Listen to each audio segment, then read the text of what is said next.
So today we'll be starting with again with sets and some of the theorems which we have discussed in the previous class and discussed and derived with the help of Venn diagram.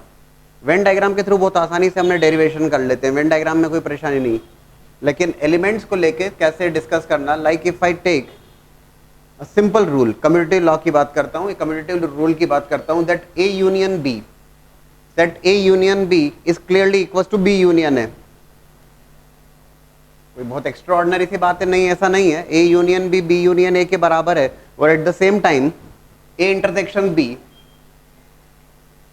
Is also equal to B intersection A. लेकिन अगर मैं इसे discuss करता हूं through, देखो Venn diagram अगर मैं बनाऊंगा तो ए यूनियन बी और बी यूनियन ए लोकेट करना, प्लॉट करना कोई दिक्कत वाली बात नहीं. But if I take some element और उसके अकॉर्डिंग में देखो, और एक और पॉइंट जो मैंने आपसे कहा था और वो ये था कि two sets are set to be equal. कब? Two sets are set to be equal, set A और सेट बी इक्वल होंगे provided A is a subset of B and B is also a subset of A. तब हम कहेंगे कि दो sets equal है ए और बी, राइट. यहां पर अगर बात की जाती है, इसमें अगर मैं देखता हूं if x is an element of A union B, तो what we conclude by this, x is an element of A union B, A union x is an element of A union B, that means x is an element of A और x is an element of B. लिख सकता हूं इसे मैं ए union B, क्योंकि ये इसी ढंग से देखना होगा. X is an element of A union B, in that case I can definitely write x is an element of A और x is an element of B. A union B में है अगर, मतलब इसका मतलब ये हुआ ए का एलिमेंट है या बी का एलिमेंट है. दोस्तों इसको मैं इस ढंग से भी लिख सकता हूं, x is an element of B और x is an element of A. ठीक है, और इसको मैं जरूर लिख सकता हूं, कैसे लिख सकता हूं, x is an element of B union है. मतलब एक्स जो एलिमेंट मैंने ए यूनियन बी का कंसिडर किया था वो एलिमेंट बी यूनियन ए का भी है, और इसका सीधा सा मतलब A union B is a subset of B union A. इसका मतलब ये हुआ कि जो एलिमेंट ए यूनियन बी में प्रेजेंट है वो एलिमेंट बी यूनियन ए में भी प्रेजेंट है. समझ रहे हो क्या इस बात को? So A union B is a subset of B union A. Likewise क्या आप ये प्रूव कर देंगे, जैसे मैंने यहाँ पे x is an element of A union B लिया है और मैंने बता दिया कि x is an element of B union है. Now I will be taking some element x1 as element of B union है और उसको बता दूंगा कि okay that is also element of A union B. That is the only point. तो मैं इस ढंग से A union B is a subset of B union A. And similarly, मैं ये कहने वाला हूं यहां पर कि that B union A is a subset of A union B. Same approach, right? और अगर ऐसा है तो बिना कोई डाउट के हम लिखेंगे that A union B is equals to B union A. That is going to be the result. ये डेरिवेशन पार्ट हो गया. If I look for the second one, देखिएगा वेन डायग्राम के थ्रू तो कहीं दिक्कत ही नहीं आती, डायरेक्टली आपने लोकेट किया, बात खत्म हो जाती है. But if I look for the second one, A intersection B is equal to B intersection है. कई स्कूल्स में टीचर्स बोलते हैं कि नहीं इस ढंग से हमें रिक्वायर्ड है, तो ऐसा बता दीजिए A intersection B is equal to B intersection A. Prove करना है आपको. Again if I take some element, X is an element of A intersection B, x is an element of A intersection B. इसका क्या मतलब हुआ, X is an element of A intersection B का मतलब क्या हुआ है, आप बहुत ही ढंग से जानते हैं. X is an element of A and x is an element of B. लिख सकता हूं. और इसका सीधा सा मतलब अगर एक्स ए का एलिमेंट है और एक्स बी का भी एलिमेंट है, उसको इस ढंग से भी लिखें तो क्या परेशानी है. X is an element of B and x is an element of A. बात तो वही है, x is an element of A and x is an element of B. उसको लिख दिया x is an element of B and x is an element of A. That means x is clearly a element of B intersection A. तो x जो element था A intersection B का, that is also element of B intersection A. तो मैंने यहाँ पर फिर से कंक्लूड करूंगा कि A intersection B is a subset of B intersection A, right. और ये प्रूव कर दिया मैंने। और similarly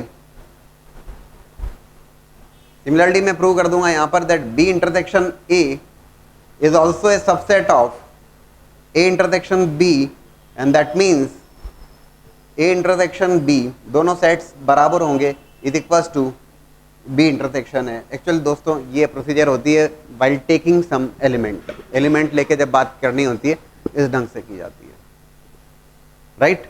please note down this.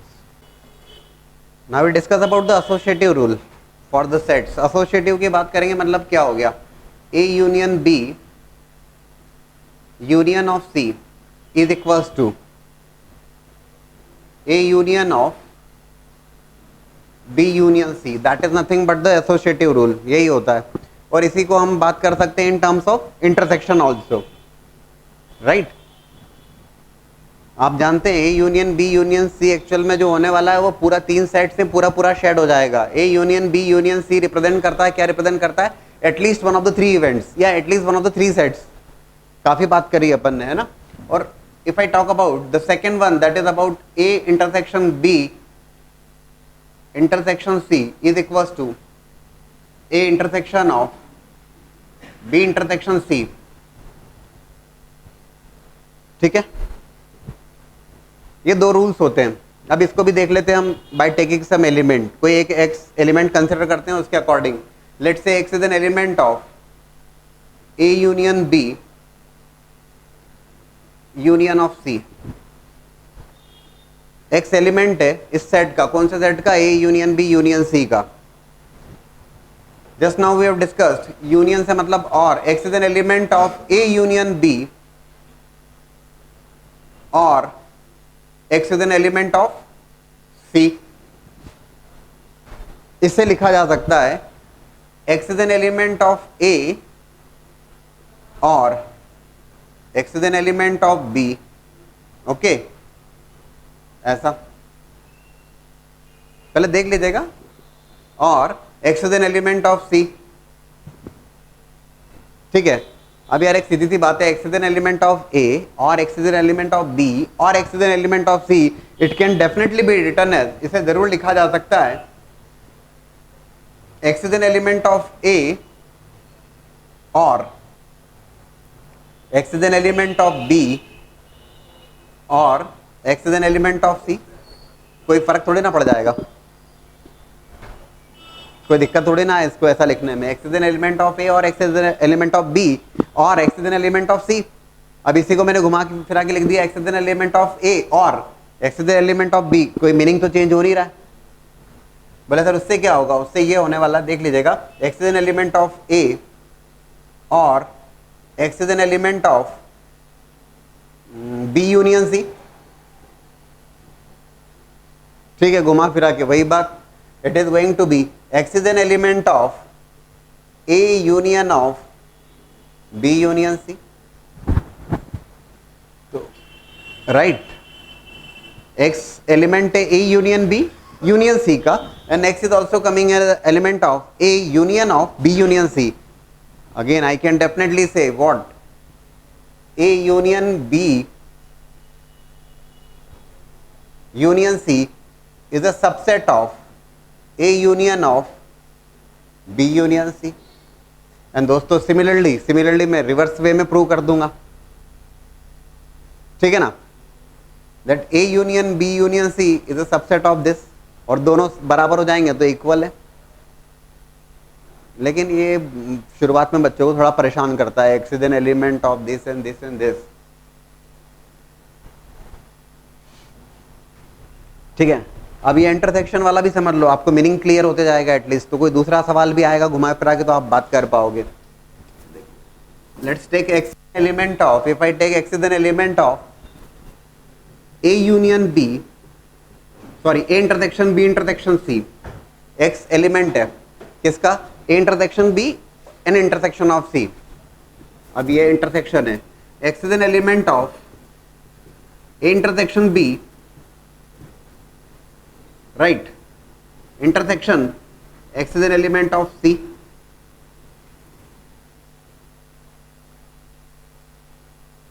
ठीक है, इसका मतलब हो गया x is an element of A and x is an element of B, that intersection again represents and x is an element of C. ठीक है, it can be written as, अब x is an element of A and x is an element of B and x is an element of C. अगर मैं इसे ढंग से भी लिख दूंगा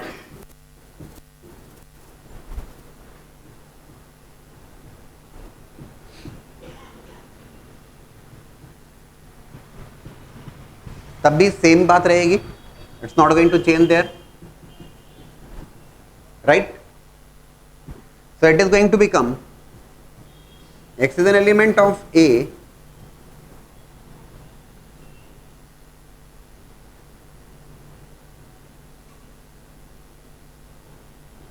ऐसे लिख दिया जाए उसको, इन दोनों को क्लब कर दिया, x is an element of B intersection C and finally x is an element of A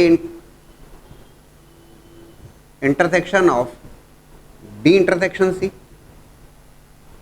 एक सीधी सी बात है, x is an element of this as well as x is also an element of this, so I can definitely say A intersection B intersection C is a subset of A intersection of B intersection of C.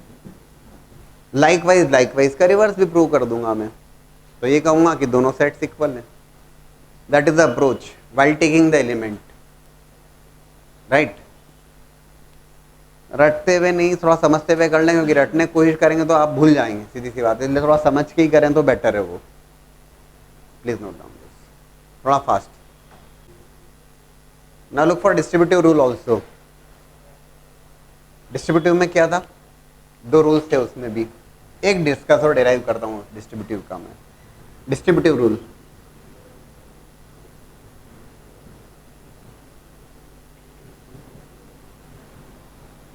for sets, if I write A union of B intersection C,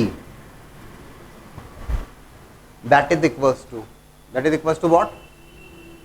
A union B, yes, then intersection A union C, that is a distributive law.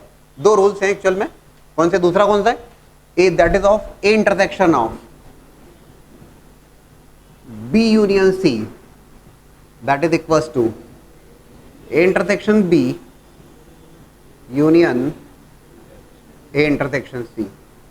ये दोनों distributive rule है, पता होना चाहिए, क्योंकि जब आप question solving में इनकी ज़रूरत लगती है, चाहे एसोसिएटिव हो या डिस्ट्रीब्यूटिव हो या डी मॉर्गन्स रूल हो, इन सब की ज़रूरत लगती है क्वेश्चन सॉल्विंग में. इस टाइप के क्वेश्चन आते हैं. There are many questions which are objective type questions जिसमें इसकी ज़रूरत लगती है, मतलब इन रूल्स की तो ज़रूरत लगती है. बताएं कौन सा प्रूव करें.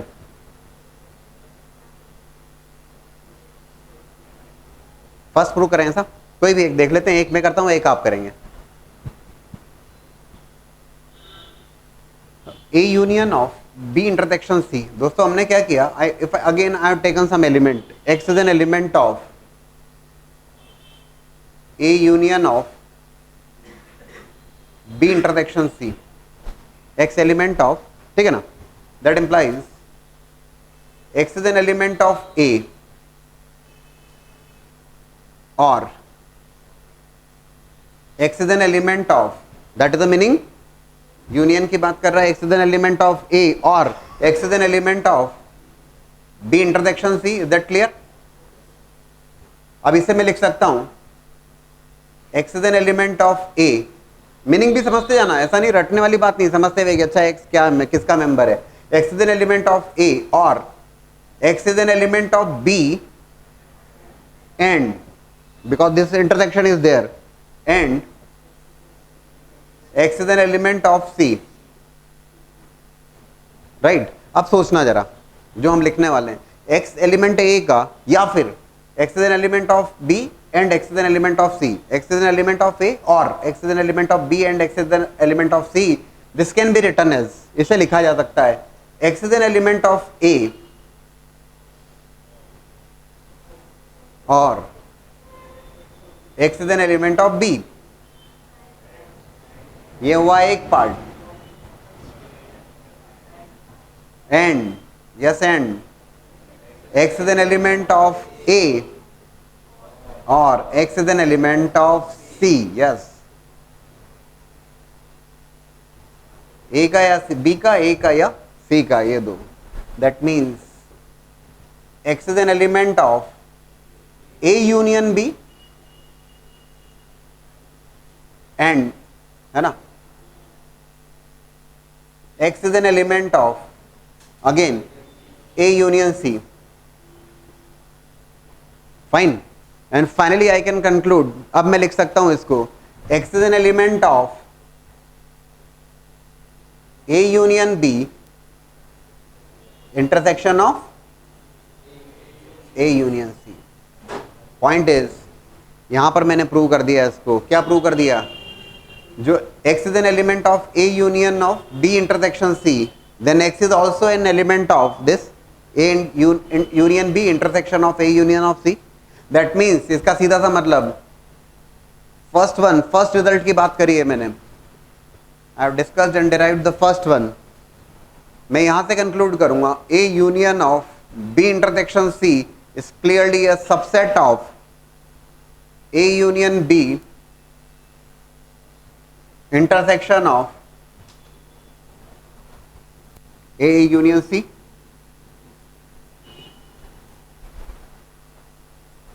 राइट. एंड लाइकवाइज मैं प्रूव कर दूंगा A union B, x is an element of A union B intersection A union C, और उसको सॉल्व करके इस स्टेप पे पहुंचा दूंगा. कैसे? रिवर्स वे में, है ना, तो बात बन जाएगी. That is the approach. ये एक मैंने अपनी तरफ से किया, एक आप सोचिए जरा, second one, just think over that. थोड़ा सा समझ में आ जाता है तो आसान हो जाता है ये पॉइंट भी, और नहीं समझ में आता है तो फिर रटना बड़ा मुश्किल होता है. इसमें क्या रटोगे, इसमें क्या स्टेप, बहुत मुश्किल है वो. Now look for D Morgan's rule.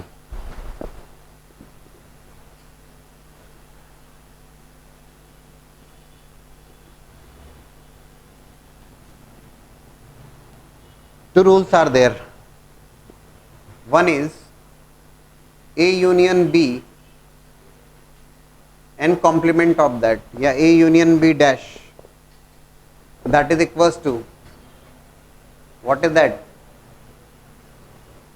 A dash intersection B dash. D Morgan's rule. दो होते हैं ये भी.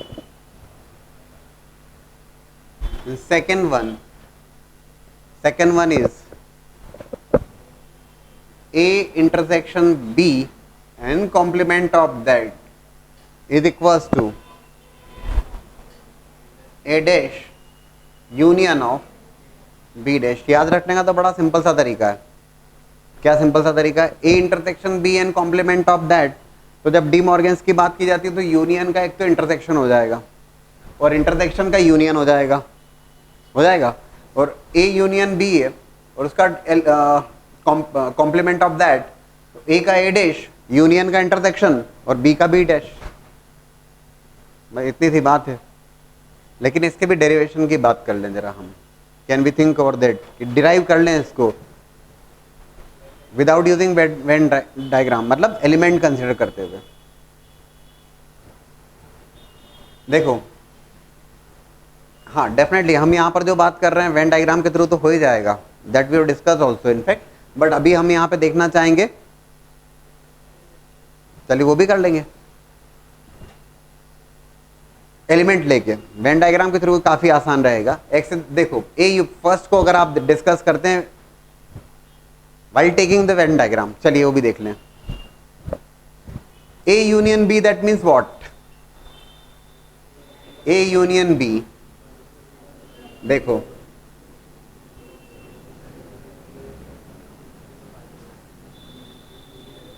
A B, और जब मैं A union B बोलता हूं तो that A union B is clearly this. That is A union B. लेकिन अब मेरे से कहा गया ए यूनियन बी का complement, total is universal space, total तो यूनिवर्सल सेट है, और यूनिवर्सल सेट में this is A union B, but मेरी रिक्वायरमेंट है A union B in complement of that. तो सीधी सी बात है, यूनिवर्सल सेट में से मैं सब्ट्रैक्ट कर दूंगा, क्या सब्ट्रैक्ट कर दूंगा, ए यूनियन बी, तो डेफिनेटली जो रिमेनिंग पार्ट होगा that is going to be, जो कॉम्प्लीमेंट की बात की जाएगी वो क्या होगा, दिस वन।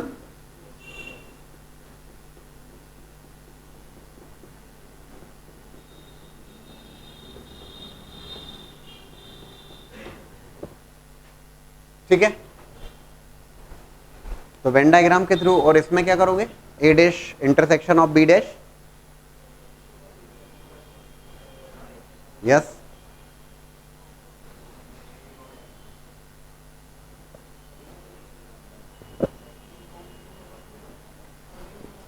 हाँ,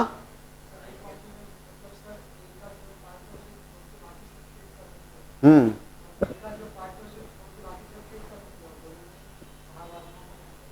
ए कॉम्प्लीमेंट का सीधा सा मतलब होता है यस, ए कॉम्प्लीमेंट की अगर बात की जाती है मतलब जो रीजन ए का है, except that, that is A complement.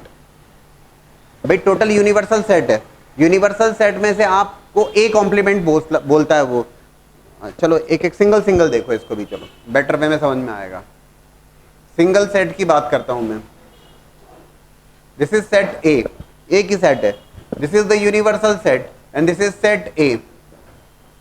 अगर मैं कहता हूं ए कॉम्प्लीमेंट, तो ए कॉम्प्लीमेंट क्या डिनोट करेगा, ए को छोड़ के बाकी सब कुछ, ए को छोड़ के बाकी सब कुछ, मतलब यहां पर अगर मैं बात करूंगा ए कॉम्प्लीमेंट है ना, यहां पर दैट रिप्रेजेंट्स, ब्लैक मार्कर से जो मैंने किया है वो स्केच क्या रिप्रेजेंट कर रहा है, A union B and complement of that, right.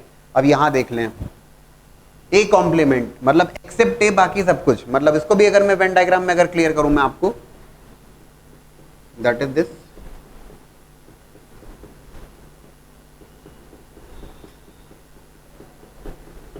यार क्लियर है क्या, दैट इज ए कॉम्प्लीमेंट।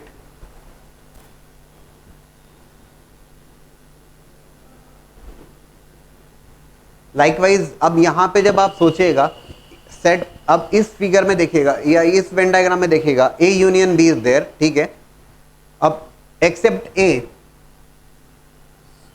ठीक है ना, आप रीजन प्लॉट कर लोगे, एक्सेप्ट ए और लाइकवाइज एक्सेप्ट बी, या बी का कॉम्प्लीमेंट,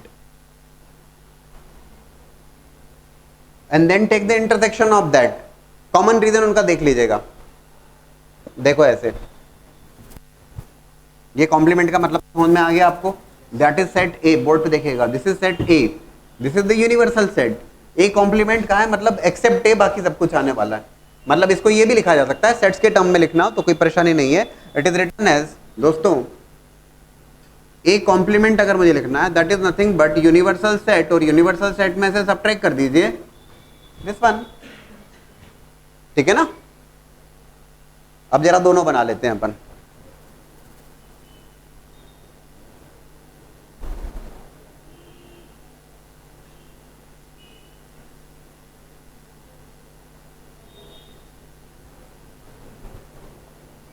अब थोड़ा ध्यान से देखिएगा, if it is A complement, अब पहले आपने ए कॉम्प्लीमेंट की बात करी, तो ए कॉम्प्लीमेंट की बात करी मतलब एक्सेप्ट ए, बाकी सारा रीजन आपने शेड कर दिया, क्लियर है क्या, कौन सा रीजन हो जाएगा बाय द वे, अभी दिस इज ए, केवल बाहर का नहीं, ए के अलावा सब कुछ, मतलब it is going to be like this,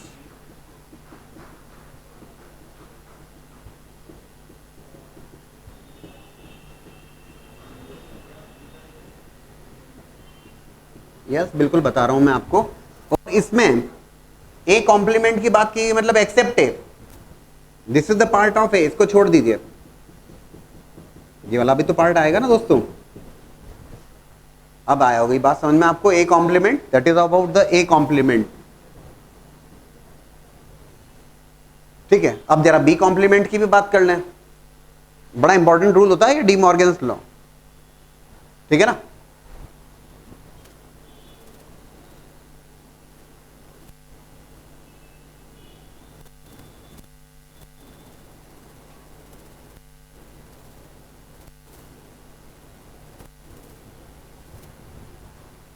अब बी कॉम्प्लीमेंट क्या हो गया, बी कॉम्प्लीमेंट एक्सेप्ट बी, सब कुछ accept B,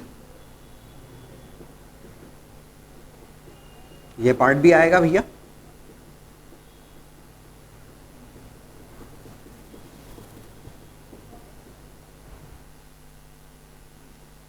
that is B complement. और फाइनली क्या कहा है आपसे, A complement intersection B complement. अब दोनों का इंटरसेक्शन ले लें अगर आप, क्या होगा कॉमन, देखो रे this part is not there, जो पार्ट यहां पर इट इज नॉट हियर, और जो पार्ट इधर है वो ये इधर नहीं है, सीधी सी बात है। तो जो कॉमन रीजन आएगा दोनों का इंटरसेक्शन सेम आने वाला है। मेरे ख्याल से दिख रहा होगा, अभी तो बहुत क्लियर है, सभी को समझ में आ रहा होगा। नहीं दिख पा रहा, if you take the intersection बाहर वाला ही रीजन आएगा ना, that is about the Venn diagram. Clear, ये वेन डायग्राम से हो गया, लेकिन आना चाहिए। और वेन डायग्राम से अगर आप अलाउ किया जाता है तो आप स्टेप बाय स्टेप उसको समझाएंगे। स्टेप बाय स्टेप मतलब कितने स्टेप्स, देखो पहली स्टेप में तो A union B and complement of that, और सेकंड स्टेप में A complement intersection B complement. पहले आप ए कॉम्प्लीमेंट बताइए, फिर बी कॉम्प्लीमेंट बताएं, और तीसरी स्टेप में आप उसे बनाएं, किसे, A complement intersection B complement, और फिर बताएं आप कि दोनों सेम है। आ गया, समझ में आ गया ना सभी को। You have to take the intersection and it is coming like this only, that is through Venn diagram. आप एक काम करें ना, वेन डायग्राम से ही बात कर रहे हैं पहले हम, will be taking the element also. जरा वेन डायग्राम से सेकंड को भी वेरीफाई कर लीजिए, अच्छा रहेगा, सो दैट वो आपको थ्योरम या रूल या लॉ वो भी बहुत अच्छे ढंग से पता लग जाएगा। That is required, question solving में काफी हेल्प करता है। Look for the second also through Venn diagram first. Now look for the second, De Morgan's rule की बात कर रहे हैं, but by taking the Venn diagram first. पहले वेन डायग्राम से दूसरे को भी देख लिया जाए। A intersection B and complement of that, अभी तो बात अच्छे ढंग से समझ में आएगी जहां तक मुझे लगता है ना। सेकंड की बात कर रहे हैं थ्रू वेन डायग्राम।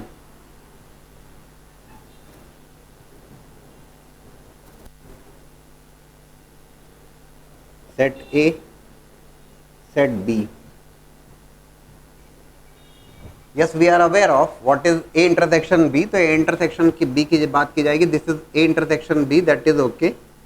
लेकिन मुझे कहा गया A intersection B and complement of that except that, तो बाकी बचा हुआ रीजन शेड कर देंगे हम लोग, right.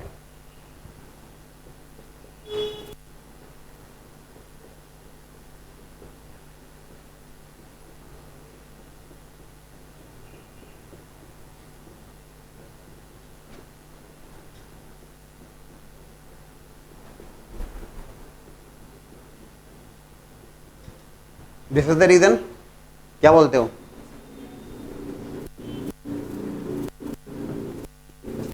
Now look for A complement union of B complement. If you remember just now, अभी अभी की बात है, बहुत पुरानी बात नहीं है। We have discuss about the A complement and then B complement. In that case we have taken the I think we have taken the intersection of that, now you have to take union of that. आप जानते हैं intersection और union, चलिए उसको भी देख लीजिए।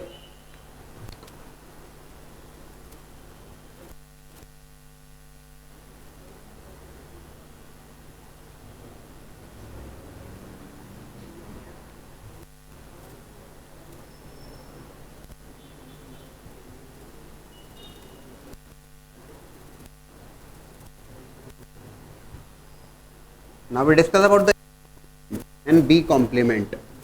देखिएगा, A complement except A,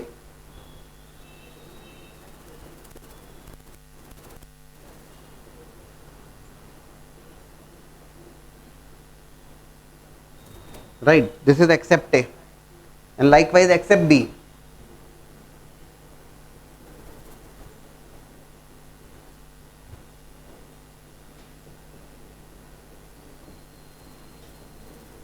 That is about the B complement. और दोस्तों अगर दोनों का यूनियन ले लोगे आप तो बहुत अच्छी बात है. If you take the union of the two, you are going to get the same except this part, A union A intersection B is not there in both of them. Intersection भी दोनों में नहीं है तो नहीं रहेगा, बाकी सब कुछ आ जाएगा. That is the derivation through Venn diagram. Clear है क्या? But these two are important theorems ना, along with commutative law, associative law, distributive law, and this one is about De Morgan's law. So we have discussed and derived the De Morgan's theorem by Venn diagram. लेकिन हम element लेके भी इसको देखते हैं. Again De Morgan's theorem, A union B and complement of that is equals to A complement intersection B complement, and that second result is A intersection B and complement of that is equals to A complement union of B complement. These are the two results which are known to be the De Morgan's theorem या De Morgan's results, De Morgan's rule.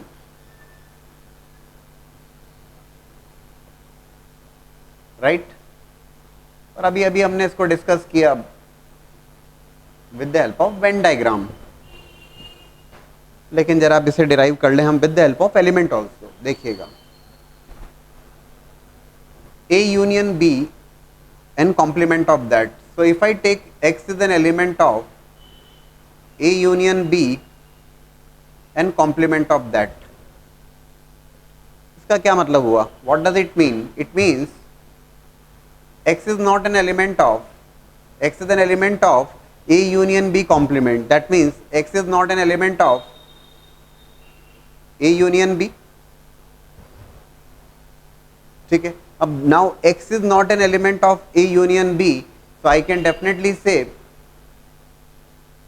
what? X is not an element of A union B. That means X is not an element of A. दोनों में ही नहीं है ना. अगर X A union B का element नहीं है, इसका सीधा सा मतलब X ना सेट A में प्रेजेंट है ना सेट B में प्रेजेंट है. X is not an element of A and X is not an element of B. ये क्लियर है क्या आपको? X is not an element of A union B. X अगर A union B का element नहीं है, that means X is not an element of A and X is not an element of B. So I am going to say here X is an element of what? अगर X A का element नहीं है, that means X is an element of A complement and X is an element of B complement. It is going to be X is an element of A complement intersection of B complement. ठीक है, बढ़िया. हमने derive कर दिया that A union B complement is a subset of A complement intersection B complement. Right? अब हम क्या करने वाले हैं? Now we take some other element. Let's say x1. Set A equals to set B. That means A is a subset of B as well as B is also a subset of A. If I take x1 is an element of A1 intersection, sorry, A dash intersection B dash, A complement intersection B complement. That means x1 is an element of A complement and x1 is an element of B complement, right? So I can definitely say x1 is not an element of A and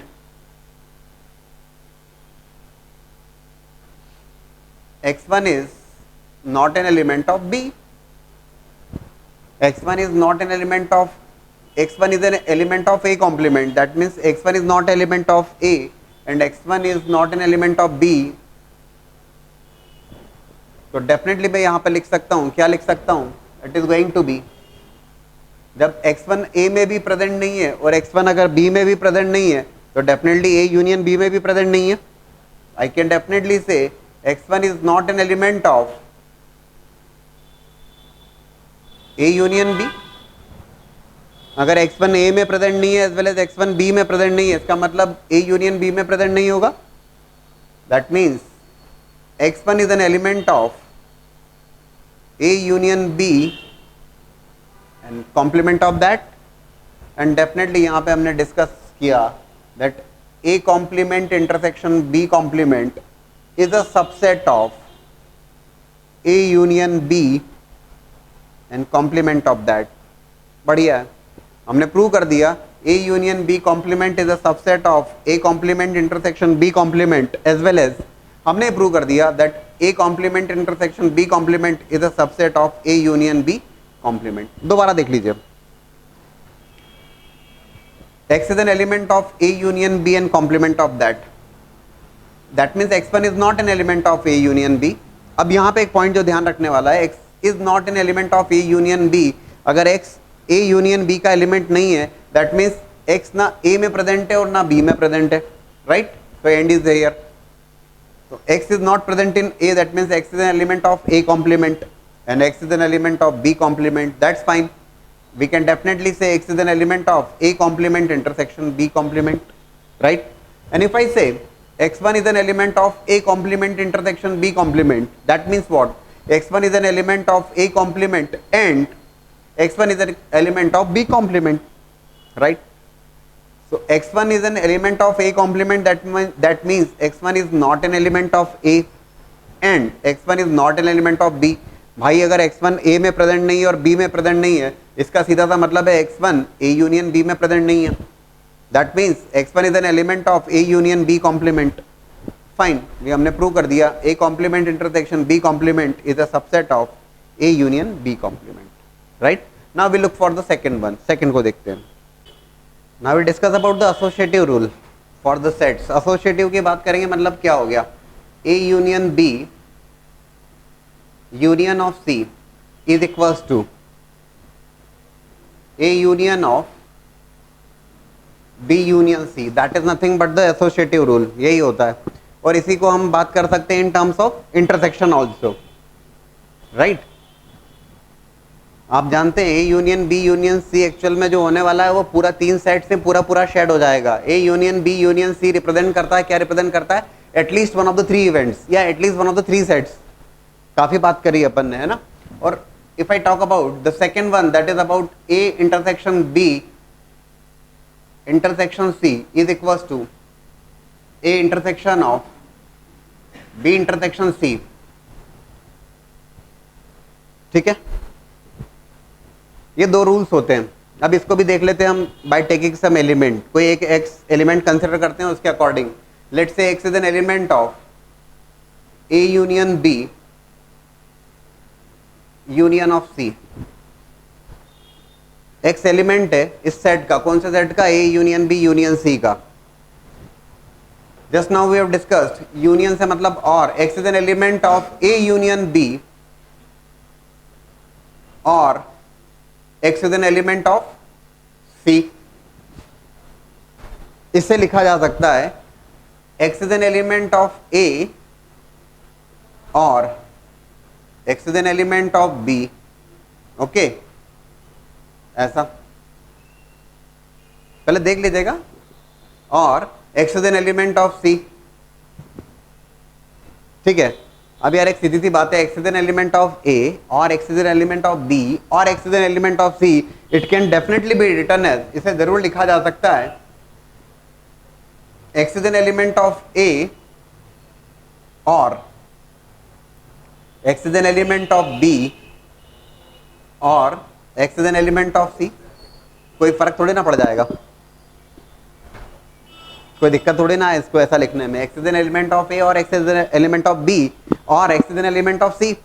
अब इसी को मैंने घुमा के फिरा के लिख दिया X is an element of A और X is an element of B. कोई मीनिंग तो चेंज हो नहीं रहा है. बोले सर उससे क्या होगा? उससे ये होने वाला, देख लीजिएगा. X is an element of A और X is an element of B union C. ठीक है, घुमा फिरा के वही बात. It is going to be X is an element of A union of B union C. तो राइट, x एलिमेंट है A union B union C का, and x is also coming element of A union of B union C. Again I can definitely say what A union B union C is a subset of A union of B union C. And दोस्तों similarly मैं reverse way में prove कर दूंगा, ठीक है ना, that A union B union C is a subset of this, और दोनों बराबर हो जाएंगे तो इक्वल है. लेकिन ये शुरुआत में बच्चों को थोड़ा परेशान करता है, x is an element of this and this and this. ठीक है, अब ये इंटरसेक्शन वाला भी समझ लो, आपको मीनिंग क्लियर होते जाएगा एटलीस्ट. तो कोई दूसरा सवाल भी आएगा घुमा फिरा के तो आप बात कर पाओगे. Let's take x element of, if I take x is an element of A union B, sorry A intersection B intersection C. X element है किसका? A intersection B and intersection of C. अब ये intersection है, x is an element of A intersection B, right, intersection x is an element of C.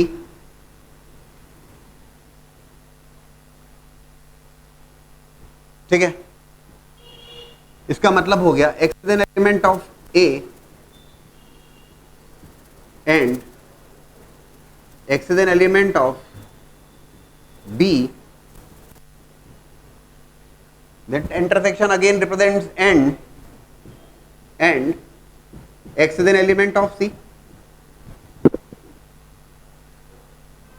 ठीक है, it can be written as, अब x is an element of A and x is an element of B and x is an element of C. अगर मैं इसे ढंग से भी लिख दूंगा,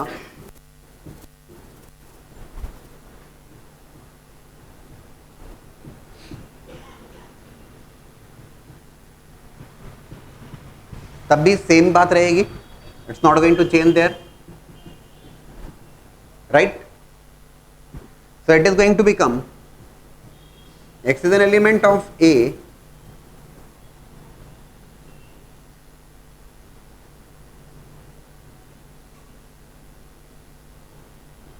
ऐसे लिख दिया जाए उसको, इन दोनों को क्लब कर दिया, x is an element of B intersection C and finally x is an element of A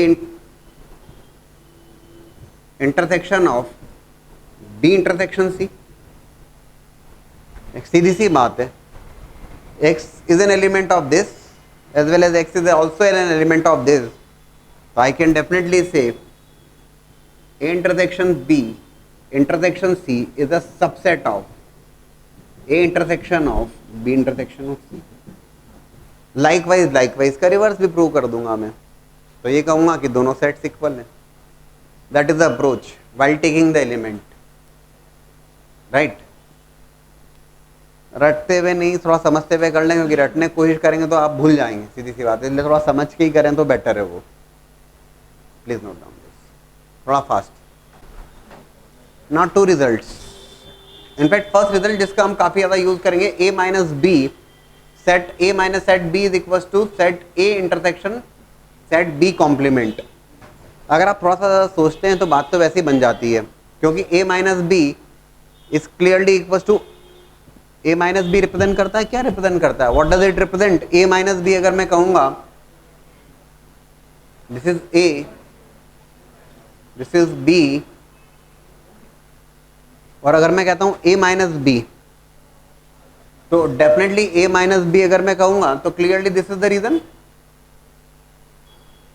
उसमें कौन सी खास बात है? That is A minus B set A excluding this set B. और what about this A intersection B complement? A intersection B complement, तो B complement अगर मैं कहूंगा तो डेफिनेटली यार बात तो वही रहेगी, B कॉम्प्लीमेंट. देखना जरा, B complement means what? Excluding B, और सेट A मतलब पूरा का पूरा हो जाएगा. अरे भाई इधर देखो, set A set B. If I say B complement means what? B complement means this reason. और अगर इसका इंटरसेक्शन में सेट A के साथ में लेता हूं तो इतना ही आएगा ना. इट इज सेम, लेकिन हम इसको भी जरा एलिमेंट ले, ये बड़ा इंपॉर्टेंट रिजल्ट है। बात तो बहुत सिंपल सी है, लेकिन ये हमारे को कई सारे क्वेश्चन सॉल्विंग में हेल्प करने वाला है, ये जरूर ध्यान रखिएगा। a minus B is equal to A intersection B complement. क्यों क्यों का जवाब तो ये आपके सामने है। ब्रदर इसको भी एलिमेंट लेके के देख लिया जाए। इसको एलिमेंट लेके देखा जाए, कोई बहुत बड़ी बात नहीं है। X is an element of a minus B, इसको डेफिनेटली लिखा जा सकता है बिना कोई लोड लिए। देख लीजिएगा please, x is an element of A का एलिमेंट है, लेकिन ये बी का एलिमेंट नहीं है। क्या लिखेंगे? X is an element of A, x is not an element of B. सीधी सी बात है, ये वेन डायग्राम से समझ में आ रहा है आपको। ए का एलिमेंट है लेकिन बी का नहीं है। बी का नहीं है, अगर और लिखते ना तो फिर बीच वाला भी रीजन आ जाता। ये बात समझने वाली बात है। X is an element of A and x is an element of B complement and it is written as x is an element of A intersection B complement. Likewise reverse prove कर देंगे, वो कोई बात नहीं है। लेकिन ये दोस्तों, ये बड़ा एक इंपॉर्टेंट रिजल्ट होता है। A minus B can be written as A intersection B complement. कैसे ऐसे? बोले सर एंड और में कंफ्यूजन है, उस कंफ्यूजन को दूर कर लें। ए माइनस बी जब आप लिख रहे हो तो that reason is very clear. A minus B that means only in A, only in A, not in B. तो अगर मान लीजिए मैं x is an element of A और एंड की जगह और लगा देता मैं, तो यार ये दिस ए इंटरसेक्शन बी भी फंस जाता उसमें। तो वो it is clearly going to be A minus B. A में है लेकिन बी में नहीं है। अब दूसरा वाला देखिएगा, A minus of B minus C, और हमें प्रूव करना है उसको A minus B union of A intersection C. How can we prove this? A minus of B minus C, दोस्तों इसको थोड़ा सा ध्यान से देखें। If I take A minus of B minus C, take some element,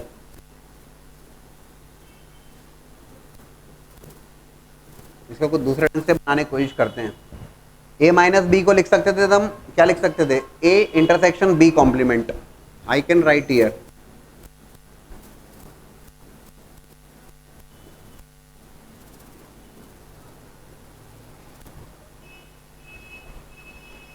ऐसा भी लिख सकते हैं। चेक कर लीजिए प्लीज, कैसे लिख दिया?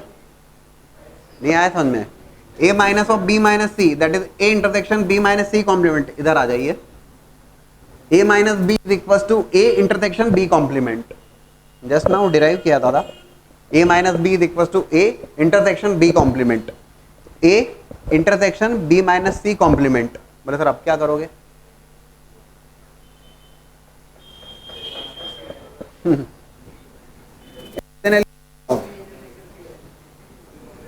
बी माइनस सी, अगेन सुनना, B minus C.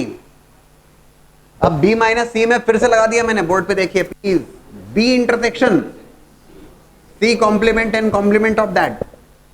Are you getting this? ये उठा पटक मजा आता है।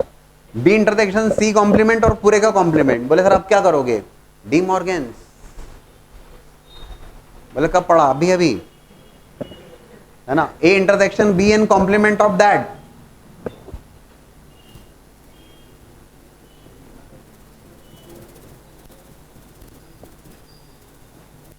चेक कर लीजिए, ठीक है?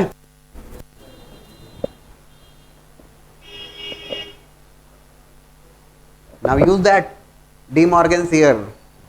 X is an element of A intersection of, it is going to be B complement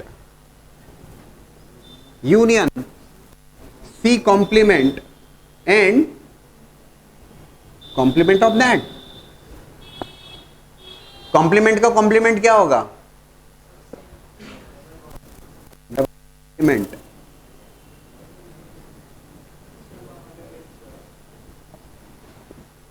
complement का complement that is going to be set C only। बोले सर अब क्या करेंगे? सही है। Distributive law, it is distributive law, yes please. X is an element of, आप इसमें element नहीं लेते, डायरेक्टली भी प्रोसीड कर सकते हैं, कोई इशू नहीं है उसमें, वो भी परफेक्ट है। A intersection of B dash union of A intersection C, and the next step A intersection B dash को आप लिख सकते हैं A minus B, that is the result. थोड़ा सा भारी तो है लेकिन आता समझ में, नहीं इतना भारी भी नहीं है। नहीं, इसको ऐसे ही बना के आइएगा, वही भलाई उसी में आपके लिए। देखो मैं फिर से समझा रहा हूँ, एक तो पहला पॉइंट ये है, इसको देखिए आ रहा है, समझ में आएगा यार, क्यों नहीं आएगा। That first one we have derived, क्योंकि ये रिजल्ट हम काफी यूज करेंगे। A minus B is equals to A intersection B complement, पहली बात तो ये है ना। ए माइनस बी किसके इक्वल है, ए इंटरसेक्शन बी कॉम्प्लीमेंट के। Now it is A minus of B minus C, हमें प्रूव करना है that A minus of B minus C equals to A minus B union of A intersection C. Taken some element and even if you do not take an element, आप directly भी इसको कर सकते हैं, but ठीक है मैं element लेके समझा रहा था। A minus of B minus C, A minus B को लिख सकते हैं हम ए इंटरसेक्शन बी कॉम्प्लीमेंट, तो A minus of B minus C को हम लिख सकते हैं A intersection B minus C complement. अब ये बी माइनस सी को again we can write B intersection C complement, ठीक है। इस स्टेप पे हमने यूज किया डी मॉर्गन्स, पहले देख लीजिए इस स्टेप पे हमने, क्योंकि वैसे रटोगे तो परेशान हो जाओगे, इस स्टेप पे हमने यूज कर लिया D Morgan's. It will become A intersection, De Morgan में क्या हो रहा है ये ध्यान रखना है, इंटरसेक्शन का हो जाएगा यूनियन, यूनियन का इंटरसेक्शन, और ए इंटरसेक्शन बी था तो दोनों का कॉम्प्लीमेंट आ जाएगा। अब यहां पे B complement union of C complement and complement of that, अब सी कॉम्प्लीमेंट और फिर complement, it will become C. But इस बोले सर आप क्या कर दिया, ये समझ में नहीं आया। डिस्ट्रीब्यूटिव लॉ जो हमने आज ही डिराइव किया है, इस स्टेप पे हमने डिस्ट्रीब्यूटिव लॉ का यूज किया,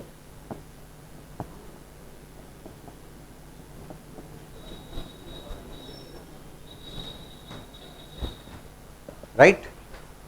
और फिर फाइनली है ना लास्ट स्टेप में क्या करोगे, ए इंटरसेक्शन बी कॉम्प्लीमेंट, अब उसको चाहिए ए माइनस बी, तो ठीक है यार हम जानते हैं A intersection B complement is nothing but A minus B, right. Please note down this, ये आसान है यार, समझ में आती है बात। Now these 4 questions, first one A union B minus of A is equal to B minus A prove करना है। Second one A intersection B union of A minus B is equal to A. Third one A complement minus B complement is equal to B minus A. The fourth one A union B minus of C is equal to A minus C union B minus C prove करना है हमें। देखिएगा, if I look for the first one A union B minus of A, क्या लिख सकते हैं इसे हम। अब हमारे पास काफी सारे रास्ते हैं, yes I can think over, मैं सोच सकता हूं एलिमेंट लेके यहां पर डायरेक्टली भी कर दिया जाए, कोई दिक्कत नहीं है। A union B minus of A, क्या मैं उसे लिख सकता हूं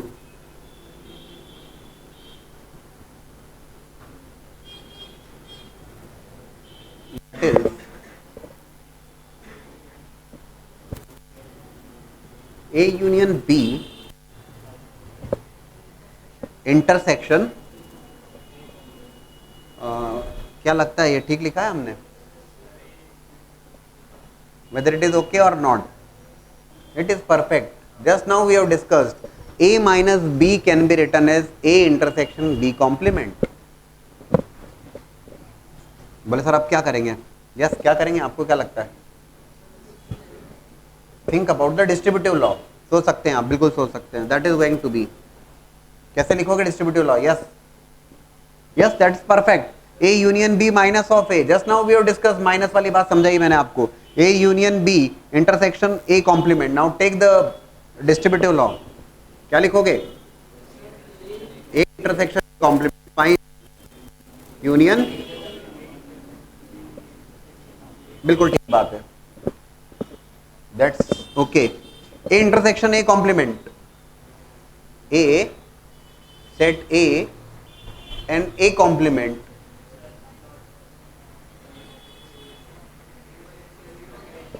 हाँ, ए इंटरसेक्शन ए कॉम्प्लीमेंट, अरे कुछ नहीं होगा उसमें, that's not going to be universal set, वो कुछ नहीं होगा, that's going to be five, है ना। हाँ, यूनियन होता तो वो यूनिवर्सल सेट होता, लेकिन ए का इंटरसेक्शन ए कॉम्प्लीमेंट के साथ में लोगे तो कुछ नहीं मिलेगा, that is five, but you are taking union with B intersection A complement, union लेने पे कोई अंतर नहीं आने वाला है, that's null set, that is going to be B intersection A complement. और दोस्तों B intersection A complement definitely can be written as B minus, that's the derivation for the first one. अभी समझ में आती बात बन जाता है। Look for the second, it is going to be A intersection B union of a minus b and we have to prove that okay it is equals to a, ये a के बराबर है। सोचिए जरा क्या लगता है आपको। I can write here a intersection b of a minus b can be written as a intersection, बढ़िया। बोले सर लेकिन अब क्या करें, यहां पर आपने डिस्ट्रीब्यूटिव लॉ का यूज किया था, क्लियर है ना आपको। बोले सर ये क्या करना है, डिस्ट्रीब्यूटिव लॉ मैंने आपको शुरुआत से समझाया, associative, commutative, distributive, D Morgan's. अरे भाई लिख सकते हो इसको, आप क्या लिख सकते हो, yes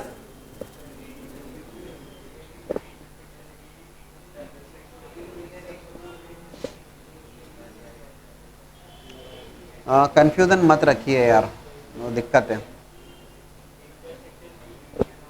A intersection B union of, it is A, where is B complement then,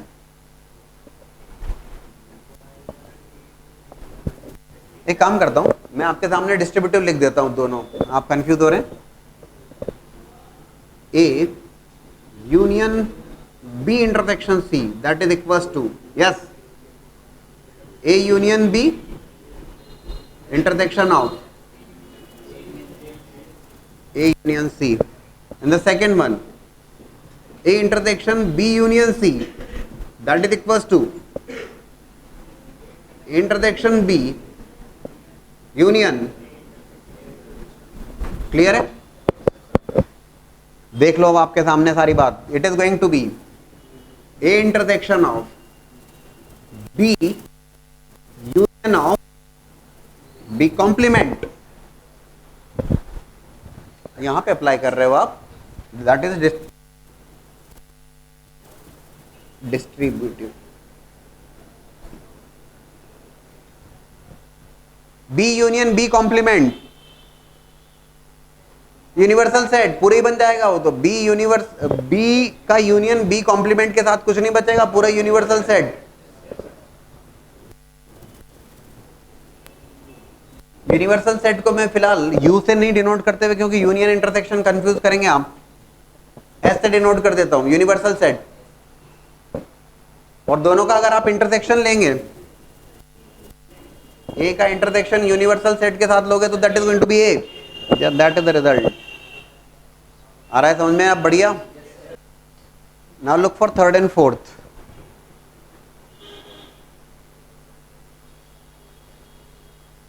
A complement minus of B complement is clearly equals to, I can write there, बहुत दिक्कत नहीं होगी,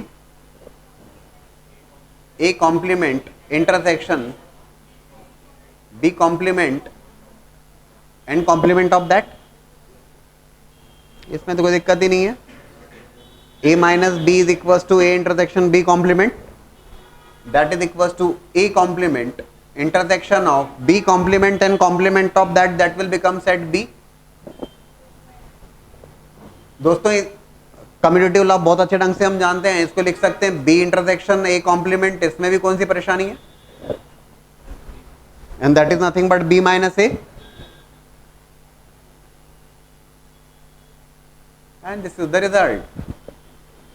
सारे एक ही बात के ऊपर घुमा, सब रूल्स हमने लगा दिए और yes we are getting the results easily now. उन सब बातों में जिसमें बच्चे बहुत परेशान हो जाते हैं वो काम आप अच्छे ढंग से कर पाएंगे। Now it is the last one, fourth one.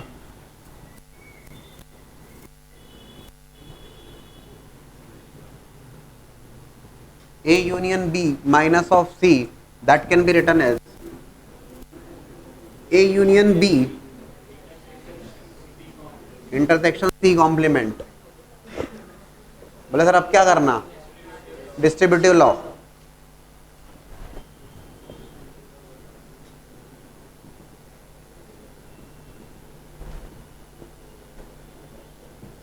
That is A intersection C complement union of B intersection C complement, nothing but A minus C